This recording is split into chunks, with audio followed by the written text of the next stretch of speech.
يشاء إلى صراط مستقيم. صدق الله العظيم. In the previous ayah, verse 23 of Surah Yunus, Allah subhanahu wa ta'ala said to those who continue causing transgression upon the earth, after Allah subhanahu wa ta'ala saves them and gives them from His side, that إِنَّمَا بَغْيُكُمْ عَلَى أَنفُسِكُمْ مَتَاعَ الْحَيَاةِ الدُّنْيَا. That whatever dhulm, oppression, transgressions that you do, that counts against yourself, and this enjoyment that you have, this is a temporary enjoyment of the worldly life. So here in verse 24 of Surah Yunus, Allah subhanahu wa ta'ala describes the nature of this fleeting world, the finite world, this world that's fleeting, meaning that it's going, and it goes very fast. How temporal, how temporary it is. So that Allah subhanahu wa ta'ala in verse 24 draws this parable, if you want to call it, gives us example. Examples are throughout the Quran. Amthal is a genre of the Quran. Various examples of the Quran Kareem Allah subhanahu wa ta'ala gives.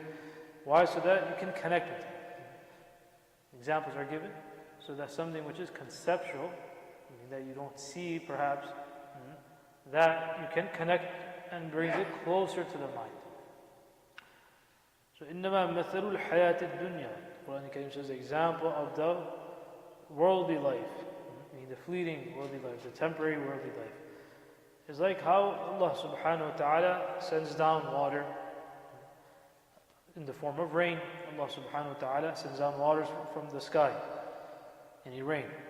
فَاخْتَلَطَ بِهِ نَبَاتُ الْأَرْضِ. The crops, meaning the seeds, etc., that are on the earth, this drop of water mixes, and Allah subhanahu wa ta'ala in His intilam, His system, how He has created, the details of which we study. Due to this, Allah subhanahu wa ta'ala gives rise to these crops. And the benefit is what? مِمَّا يَأْكُلُ النَّاسُ وَالْأَنْعَامُ. That people and animals can all eat from this. Now, although the main subject over here is what? To give the example of the temporary worldly life. But even in that, there is what? The in'amat and the blessings of Allah subhanahu wa ta'ala, and how Allah subhanahu wa ta'ala has created and designed this world with such meticulousness and detail, so that a person can appreciate it. The more detail a person sees in something, the more detail that you see in something, the more you appreciate so we call it the hand behind it, right? For example, one is just a rug. So anyone with any sense can say that a rug was also obviously created, fabricated in some form, in some factory, that can be told. But then you have embroidery on it as well, and more meticulous embroidery. What does that show you? That more detail was put into this. There's more design behind this. There's more thought behind this. There's more intelligence behind this. Right? So the more there is, the deeper you can find things, the more detail there is, the more you see the intelligence of the hand behind it. So Allah subhanahu wa ta'ala shows over here, these details are brought in the Quran Kareem to some degree. And that's not that much detail. That's also the style of the Quran Kareem. That the style of the Quran Kareem is such that everyone at every level can appreciate something. The same ayah the farmer can read, the same ayah you and I are reading, the same ayah someone who is a scientist can read. Everyone will take something at a certain level, the one at the level they are. That's from the miracles of the Quran.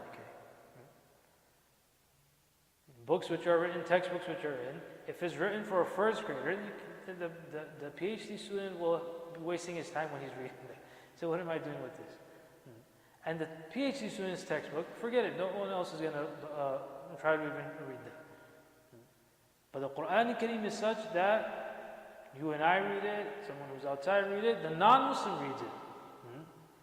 Everyone reads it.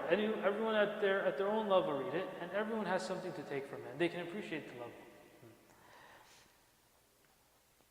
فاختلط به نبات الأرض مما يأكل الناس منها حتى إذا أخذت الأرض زخرفها وزينت. Then the system of Allah subhanahu wa ta'ala being such that then when the earth brings forth its beauty, brings its beauty in the form of crops, vegetation, flowers, trees, shrubs, all of these things. وَظَنَّ أَهْلُهَا أَنَّهُمْ قَادِرُونَ عَلَيْهَا. The farmer, the people who own that, they think that they have full capacity, meaning it will always be like this, we'll always have something to eat, or we will be able to harvest it. If Allah subhanahu wa ta'ala wills, what He does, that أَتَاهَا أَمْرُنَا لَيْلًا أَوْ that Allah subhanahu wa ta'ala, in the blink of an eye, can send His amr. His amr meaning His command in this context.